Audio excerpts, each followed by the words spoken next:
Halo teman-teman semua, jumpa lagi dengan saya Ilham Baris. Selamat datang di channel Purnomo The Series. Gimana kabar kalian? Semoga selalu sehat, bahagia, dan dompetnya nggak tipis ya.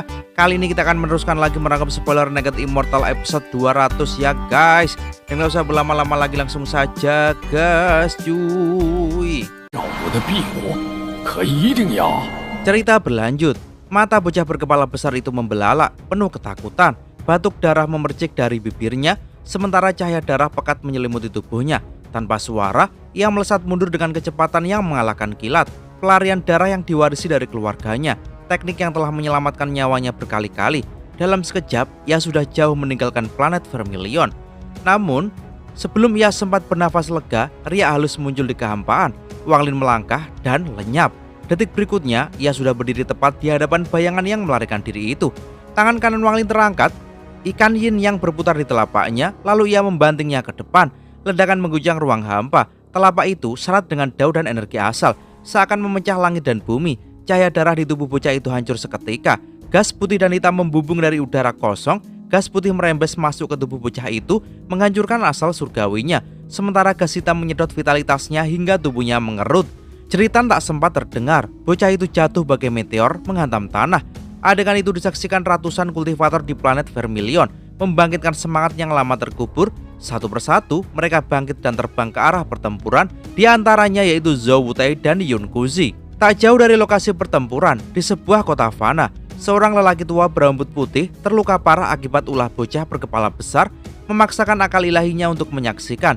Di hadapannya tergantung sebuah lukisan seorang pria tua berhati baik, dengan ukiran nama di bawahnya, leluhur klan Wang, Wang Zuo. Bocah berkepala besar berusaha menghentikan jatuhnya dengan menunjuk titik-titik di tubuhnya, lalu membentuk segel. Energi asal surgawi melonjak liar, membentuk jaring raksasa sepanjang 1000 kaki. Mantra surgawi, jala penghancur roh, raungnya. Namun, Wang Lin hanya menatap dingin. Riak muncul di bawah kakinya dan ia lenyap, muncul kembali tepat di hadapan bocah itu. Keringat dingin membasahi punggung sang bocah.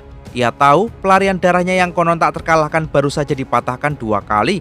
Ketakutan itu berubah jadi kepanikan. "Sumu, aku tak membunuh siapapun di sini. Kenapa kau memaksa aku sejauh ini?" teriaknya, berharap negosiasi bisa menyelamatkan nyawanya. Wang Lin berhenti. Sekilas kegembiraan muncul di mata bocah itu. Ia mencoba mundur sambil berkata, "Kita bukan musuh. Ini hanya salah paham. Aku akan pergi sekarang." Namun dalam hatinya, ia sudah berencana kembali ke markas All Heaven, membongkar identitas Sumu dan mengundang pemburuan besar-besaran. Wang Lin mencibir, ia mengangkat tangan, suara lonceng menggema di tubuhnya. Bayangan ilusi tungku dewa kuno muncul, satu kata terucap, pertukaran. Seketika, tubuh mereka berpindah tempat, bocah itu terperangah. "Aku sudah bilang, kau tak akan bisa kabur," ujar Wang Lin sambil melangkah perlahan, tatapannya sedingin baja. Bocah itu menggertakkan gigi, aura ganas terpancar dari matanya. Ia membentuk segel dan melantunkan mantra purba. Run tak terhitung jumlahnya muncul, bukan menyerang, melainkan masuk ke tubuhnya sendiri. Tubuhnya layu, esensinya mengalir menuju kepalanya. Jika sebelumnya kepalanya besar, kini menjadi raksasa yang groteks. Urat-urat menonjol bagai cacing hidup, rambutnya rontok hingga licin mengkilap. Tawa melengking memenuhi udara, ia menunjuk kedua sisi kepalanya. Mantra surgawi, pemindahan tendon. Suara ledakan menggema, puluhan urat meronta keluar dari kepalanya, berubah menjadi ular hijau raksasa yang saling berpaut, membentuk pilar hidup melesat ke arah Wang Lin. Ekspresi Wang Lin tetap netral. Ia tahu bocah ini bukan target yang bisa dibunuh sembarangan. Ia adalah salah satu dari 36 Celestial Surgawi All Heaven, dan membunuhnya di hadapan ratusan saksi akan memutuskan tali penghubungnya dengan All Heaven selamanya. Namun, membiarkannya lolos sama sekali bukan pilihan. Wang Lin sudah menyiapkan cara untuk mengakhiri permainan ini tanpa meninggalkan celah. Mata bocah berkepala besar itu kini bersinar bagaikan binatang buas yang terpojok, liar, putus asa, dan siap bertarung mati-matian. Hidupnya sejak lahir memang sebuah ironi pahit. Kepala besar, tubuh kecil, senyum bodoh yang seolah tak pernah hilang dari wajahnya. Masa kecilnya dihabiskan dengan cemoohan, olok-olok, bahkan penindasan. Ibunya sendiri membencinya dan mengabaikannya sepenuhnya. Namun, ia tak pernah benar-benar mengerti.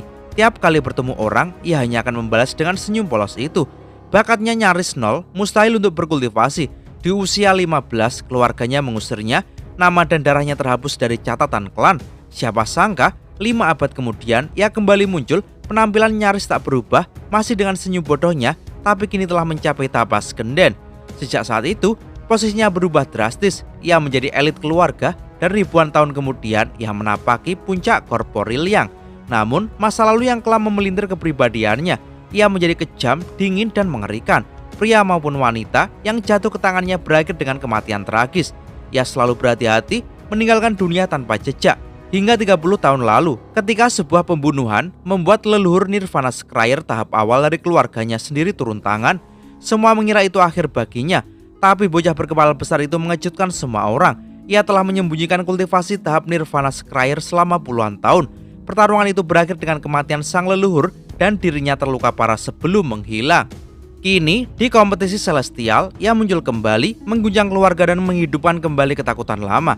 Tatapan kejamnya semakin tajam. Ia meraung dan puluhan tendon menjulur dari kepalanya, memancarkan aura sombong yang mampu merobek dunia. Pilar daging itu menghantam ke arah Wang Lin, lalu meledak menjadi ribuan tendon, membentuk jaring besar yang menyelimuti area luas. Namun Wang Lin hanya menatap tenang, bibirnya melengkung mencibir. Ia meludah keluar stempel penyegelan surgawi, memancarkan cahaya emas menyilaukan, diiringi ratusan ribu run yang berputar membentuk pusaran. Run-run itu menghantam jaring tendon, menyegel setiap helai dengan kekuatan 100 kali lipat lebih kuat dari segel biasa. Dalam sekejap, cahaya emas membungkus bocah berkepala besar itu sepenuhnya. Raungannya memecah udara, matanya memerah, tubuhnya bergetar. Namun sebelum ia sempat merobek segel, Wang Lin sudah bergerak. Satu langkah, riak ruang muncul. Langkah kedua, jarak seakan menghilang. Bending spasial, dan Wang Lin berdiri tepat di sisinya. Dua jarinya membentuk pedang, ikan yin yang berputar di ujungnya, diselimuti gas hitam dan putih. Run-run emas di sekitarnya otomatis menyingkir, memberi jalan ketika jarinya menekan di antara alis sang bocah. Mata si kepala besar melebar ketakutan. Tubuhnya mencoba mundur, tapi terlalu lambat. Ledakan panas terasa di dalam tubuhnya. Gas hitam dan putih melingkupi, membuat kepala besarnya menyusut. Tendon-tendon pun terlipat kembali. Ia memuntahkan darah, namun setiap tetesnya berisi energi spiritual celestial yang mematikan. Jika mengenai tubuh Wang Lin, bisa menghancurkan tubuhnya seketika. Tapi Wang Lin tidak bergeser sedikit pun. Mengikat, suaranya tenang namun bergema. Mantra ikat miliknya kini diperkuat oleh budidaya Nirvana Scryer dan manik surgawi peninggalan King Sui. Energi asal celestial membajiri dunia, membuat mantra itu mencapai puncak kekuatannya sejak ia mempelajarinya. Sekejap, darah itu membeku di udara, dan tubuh bocah berkepala besar ikut membeku. Tatapannya membeku dalam ketakutan. Wang Lin melangkah cepat, kembali menekan di antara alisnya. Tubuh sang bocah terguncang, suara retakan terdengar dari dalam dirinya. Namun, cahaya pedang tiba-tiba jatuh dari langit. Para kultivator All Heaven menyadari ada yang tak beres, turun menembus atmosfer. Kehadiran mereka membuat langit planet Vermilion terasa berat, udara penuh tekanan. Begitu melihat Wang Lin dan bocah berkepala besar, ekspresi mereka berubah drastis. Wang Lin tak gentar, ia menampar tas penyimpanan dan mengeluarkan bendera harimau surga, simbol statusnya sebagai Celestial Guntur. Gas ungu melilit bendera, membentuk seekor harimau raksasa yang meraung menakutkan ke arah langit. Aku bermurah hati pada satu orang ini. Kalian tunggu di luar. Siapa yang berani melanggar, mati. Suaranya dingin, tak perlu berbalik untuk menunjukkan kesungguhan. Para kultivator All Heaven yang cerdas segera mundur. Mereka tahu pertempuran dua pemegang gelar langit bukanlah urusan mereka. Dalam waktu singkat, langit planet Vermilion kembali kosong dari mereka. Wang Lin mendarat, menatap bocah berkepala besar yang terkapar di dalam lubang besar. Wajahnya pucat, tubuhnya berlumuran darah, tangannya terangkat, kilatan hijau muncul. Awan guntur berkumpul di langit, petir berkilat, lalu semuanya tertarik menuju tangan Wang Lin, membentuk bola guntur yang meledak-ledak. Busur-busur petir melompat liar di permukaannya. Ketika melihat itu, bocah berkepala besar gemetar hebat. Ingatan akan mantra guntur yang nyaris membunuhnya sebelumnya kembali, membuat nyalinya runtuh. Saudara Su, 2000 tahun kultivasiku tak mudah. Apapun yang kau mau, katakan, asal jangan bunuh aku. Suaranya bergetar, matanya terkunci pada bola guntur di tangan Wang Lin. Wang Lin menatapnya tenang. Aku butuh pelayan. Bocah itu menelan ludah. Aku sudah kehilangan wilayah dauku. Aku tak bisa memberikan itu padamu. Wang Lin lanjut berkata, tak masalah, aku punya cara. Jika kau setuju, tak akan ada bahaya. Tapi jika menolak, kau akan mati. Run aneh mulai terbentuk di tangan Wang Lin. Energi asal celestial berkumpul di dalamnya. Run itu berkilau emas gelap, mantra pemeteraian celestial yang pernah ia temukan di giok Kaisar Langit King Lin. Begitu Run mendarat di antara alis bocah berkepala besar, Wang Lin tahu dengan satu pikiran saja, ia bisa menghapus nyawa orang ini. Jelaslah bagi Wang Lin bahwa Kaisar Langit King Lin menciptakan mantra penjaga surga setelah segel ini. Penjaga surga meniru peran dewa kuno, melindungi tuannya dengan kesetiaan mutlak. Namun segel yang kini ia gunakan berbeda. Ia diciptakan untuk mengendalikan para pelayan, bukan melindungi. Perbedaannya jelas, penjaga surga berfokus pada tubuh fisik, Begitu berhasil, mereka tak akan pernah mengkhianati tuannya kecuali dilepaskan. Sementara mantra pemeteraian seperti ini tidak sempurna. Selama ia hanya sebatas mantra, selalu ada kemungkinan retak, waktu, jarak, atau gangguan tertentu dapat merusak ikatannya. Wang Lin tahu itu. Begitu segel emas gelap mendarat di antara alis bocah berkepala besar, tubuhnya bergetar hebat. Semua energi asal celestialnya berputar liar, membentuk segel identik di dalam jiwa asalnya. Bocah itu menarik nafas panjang, lalu tersenyum masam. "Salam Tuan," katanya. Nada hormat bercampur getir. Wang Lin hanya memerintahkan singkat, "Bersihkan planet ini, usir kultivator All Heaven. Kau tetap di sini." Bocah itu langsung mengangguk, melesat ke langit untuk menjalankan perintah. Wang Lin berdiri, memandang bumi yang begitu akrab namun terasa asing. Ratusan tahun telah berlalu, namun kenangan masa mudanya di sini masih tajam di hatinya. "Nostalgia," gumamnya pelan. "Entah berapa banyak teman lama yang masih hidup untuk kutemui." Bayangan Tasan muncul, berdiri diam di sisinya. Wang Lin tak bicara, hanya menatap rumah lamanya dalam diam, membiarkan melankoli itu memenuhi dadanya. Tak lama, bocah berkepala besar kembali turun, berdiri di belakangnya tanpa suara. Dari kejauhan, beberapa cahaya terbang mendekat. Dua di antaranya melaju jauh lebih cepat, Zhou Wutai dan Yun Guzi. Wang Lin melangkah sekali, lalu lenyap. Hanya pesan akal ilahi yang tertinggal di hati keduanya. "Aku ingin tenang." Zhou Wutai tergetar. Meskipun pesan itu lembut, kekuatan yang terkandung di dalamnya membuatnya tertekan penuh hormat. Tak kusangka, setelah ratusan tahun, dia menjadi sekuat ini. Yun Guzi lebih terpukul lagi. Bocah kecil yang dulu pernah membayar minumannya di kedai, ini adalah sosok yang tak terjangkau. Ingatannya melayang pada duel besar melawan Zhou Guzi dan perang klan abadi yang dulu terasa seperti segalanya. Kini semua itu terlihat begitu kecil. Keduanya sepakat merahasiakan kepulangan Wang Lin. Selain para kultivator yang terbangun saat pertempuran, tak seorang pun tahu ia telah kembali. Mereka mengerti akal ilahi Wang Lin dipenuhi melankoli. Ia butuh waktu untuk sendiri. Beberapa hari kemudian, Wang Lin berjalan menyusuri jalan berliku di bawah langit senja.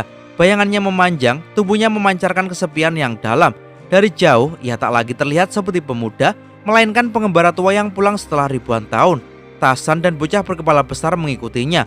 Tasan seperti biasa, tanpa ekspresi, hanya siap menyerang siapapun yang berani memusuhi tuannya.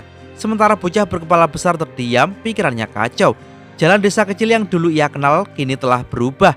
Di ujung jalan, sebuah kota besar tampak bising dan ramai. Di atas gerbangnya, 3 karakter besar terpampang. Kota leluhur Wang. Wang Lin berhenti, bayangan orang tuanya, suara masa kecilnya memenuhi pikirannya. Berubah, bisiknya sendu. Kota ini nyaris tak menyerupai ingatannya. Suara derap kuda memecah lamunannya. Sebuah rombongan kereta melintas. Penunggang kuda di depan membuka jalan, diikuti gerbong yang dikemudikan lelaki tua berambut putih dengan mata tajam. Saat melewati Wang Lin, lelaki itu sempat melirik, hanya sebentar lalu memacu keretanya pergi. Wang Lin berjalan masuk ke kota. Para penjaga gerbang memeriksa semua orang, tapi tak satu pun menyadari kehadirannya. Jalan dalam kota penuh pedagang, pejalan kaki, dan toko-toko yang sibuk. Ia berhenti di depan sebuah toko, menatapnya lama. Dulu, di tempat ini berdiri pohon belalang tua dengan batu biru di akarnya. Di sanalah ia pernah duduk, memandangi langit, membayangkan dunia luar setelah mendapat kesempatan kultivasi dari paman keempatnya. "Masih adakah pohon itu?" tanyanya pelan pada pelayan toko. Pelayan itu sempat ingin menghardik, tapi begitu melihat sosok raksasa Tasan dan wajah mengerikan bocah berkepala besar, ia pucat. "Pohon belalang tua? Aku lahir dan besar di kota ini, tak pernah ada pohon seperti itu." Tatapan Wang Lin semakin redup, ia melangkah pergi. Di belakangnya, pelayan itu bergumam pada penjaga toko tua. "Ada orang aneh menanyakan pohon belalang tua. Padahal aku yakin tak pernah ada." Sang penjaga toko terdiam lama, lalu berkata lirih, "Aku ingat, saat aku masih kecil, orang tua pernah berkata pohon itu memang ada. Tapi itu sudah sangat lama." Wang Lin terus berjalan, semuanya terasa asing. Ada sesuatu yang menekan dadanya, perasaan kehilangan yang tak bisa ia jelaskan. Hingga matanya menangkap pemandangan di depan. 1000 kaki jauhnya, sebuah kawasan dikelilingi dinding batu. Prajurit bersenjata berpatroli dan aura selusin kultivator kuat terasa di sekitarnya. Di dalam dinding itu berdiri rumah-rumah yang terasa akrab baginya dan sebuah kompleks pemakaman yang baru dibangun. Sesekali, prajurit di atas dinding menatap ke dalam dan di mata mereka terpancar rasa hormat yang tulus. Wang Lin berdiri menatap dinding batu itu, lalu hanya dengan satu langkah, sosoknya lenyap, muncul kembali di balik tembok seolah tembok itu tak pernah ada. Senja merayap turun, menutup bumi dengan tirai malam. Di hadapannya terbentang halaman leluhur dan di tengahnya sebuah makam yang dibangun oleh generasi penerus. Wang Lin melangkah mendekat lalu berlutut. Tanpa sadar, 2 aliran air mata jatuh membasahi wajahnya. Ayah, ibu, Tizu kembali. Suara itu lirih, nyaris bergetar. Kerinduan yang telah ia pendam ratusan tahun menyelimuti tubuhnya. Ia berlutut lama, membiarkan waktu mengalir tanpa peduli. Tasan berdiri di belakangnya, tegap seperti batu. Bocah berkepala besar menatap adegan itu, matanya menyimpan ekspresi rumit. Ia tak tahu apa arti tempat ini, tapi melihat sikap Wang Lin, ia mengerti ini adalah rumah leluhur Sumu. Sebagai seseorang yang tak pernah merasakan kasih sayang keluarga, pemandangan ini menusuk hatinya, mengingatkan pada masa kecilnya yang sunyi. Wang Lin bangkit perlahan, berjalan menuju rumah tua di samping makam. Pintu halaman berderit saat dibuka. Suara itu seperti memanggil kembali masa silam. Halaman itu tak berubah, meja kayu masih di tempatnya, tapi kosong dari kehidupan. Dan di telinga Wang Lin terdengar suara-suara dari 1000 tahun lalu. Tizu, bagaimana pelajaranmu? Tizu, kau harus belajar sungguh-sungguh. Tahun depan ujian besar negara, itu akan menentukan masa depanmu. Jangan seperti ayah, terjebak di desa seumur hidup. Sudahlah, kau menekannya tiap hari. Aku yakin Tizu kita akan lulus. Tizu, paman keempatmu orang baik. Kalau kau berhasil nanti, jangan lupa balas jasanya. Wang Lin melangkah masuk, walau wajahnya masih seperti pemuda, aura yang mengelilingnya adalah aura kuno. Seperti lelaki tua yang kembali ke rumah setelah ratusan tahun. Jemarinya menyusuri dinding, seolah ingin menyerap sisa-sisa hangat masa lalu. Setelah menyuruh Tasan dan bocah berkepala besar menunggu di luar, ia duduk sendirian di dalam rumah leluhur. Di sana, ia melepaskan dunia kultivasi, membiarkan kenangan masa kecil memenuhi hatinya. Terkadang bibirnya tersenyum, terkadang matanya sayu. Kebahagiaan itu kini hanya bisa ia nikmati sendiri, kesepian yang dibalut senyum. Air mata jatuh perlahan ke lantai, seperti titik-titik kenangan yang tak akan kembali. Bulan bergeser, malam berlalu, dan cahaya matahari perlahan merayap masuk melalui jendela, membangunkannya dari lamunan. Wang Lin berdiri, memandang sekeliling untuk terakhir kali, lalu keluar. Tasan berdiri di tempat yang sama semalaman, tak bergeming. Bocah berkepala besar terlihat lebih tenang. Malam itu membuatnya berdamai sedikit dengan luka masa kecilnya. Namun ketenangan itu pecah ketika para prajurit di luar tembok melihat mereka. Seruan peringatan terdengar, niat membunuh mengunci arah mereka. Lebih dari 10 kultivator, dari tahap yayasan hingga pembentukan jiwa, bergegas datang melayang di udara. Berani sekali kalian masuk ke rumah leluhur Wang tanpa izin. Kalian tahu ini kejahatan yang bisa membuat seluruh keluarga kalian dihukum mati. Raung seorang kultivator tua di tahap formasi jiwa. Pedang-pedang terhunus, aura kemarahan mereka tulus. Mereka tahu aturan. Selain keturunan keluarga Wang, tak seorang pun boleh melangkah masuk, bahkan setengah langkah pun tidak. Tasan tak bereaksi. Bocah berkepala besar hanya memutar mata malas. Wang Lin mengalihkan pandangan dari makam orang tuanya, lalu menatap para kultivator itu. Siapa yang membangun kuburan ini? Tanyanya tenang. Namun suara tenang itu menekan batin mereka bagaikan langit runtuh. Kultivator formasi jiwa itu pucat, merasa wilayahnya sendiri hampir ditelan. Nafasnya tersendat hingga tanpa sadar ia menjawab, ini dibangun oleh keluarga kerajaan Fana, rumah leluhur keluarga Wang, rumah masa kecil leluhur planet Vermilion. Mata Wang Lin sedikit bergetar, ia berbalik hendak pergi bersama Tasan dan bocah berkepala besar, tapi tiba-tiba langit bergemuruh, awan gelap berputar, suara raungan marah menggema. Berani sekali kau menginjak rumah leluhur Wang tanpa izin. Sekte Swandao telah menjaganya turun-temurun. Apakah kau menganggap sekte kami tak ada? Dari balik awan, seorang lelaki tua berambut putih melangkah keluar. Matanya tajam, auranya kuat, transformasi jiwa tahap awal. Para kultivator di sekitarnya segera memberi hormat. Sekte Swandao, Wang Lin menatapnya. Dan cerita pun bersambung. Pesan dari episode ini, dalam hidup, kita akan kembali ke tempat-tempat lama dan menyadari semuanya sudah berubah. Itu wajar, waktu bergerak, dunia pun berganti. Yang penting, jangan biarkan perubahan menghapus siapa dirimu. Ingat asalmu, hargai perjalananmu, dan teruslah melangkah maju. Karena masa depan dibangun oleh mereka yang berani berjalan sambil membawa prinsip dan kenangan sebagai bekal. Terima kasih sudah mengikuti perjalanan kali ini sampai habis. Saya Ilham Haris, beserta seluruh jajaran leluhur sekte Purnomo The Series pamit undur diri. Sampai jumpa di episode berikutnya dan gas cuy.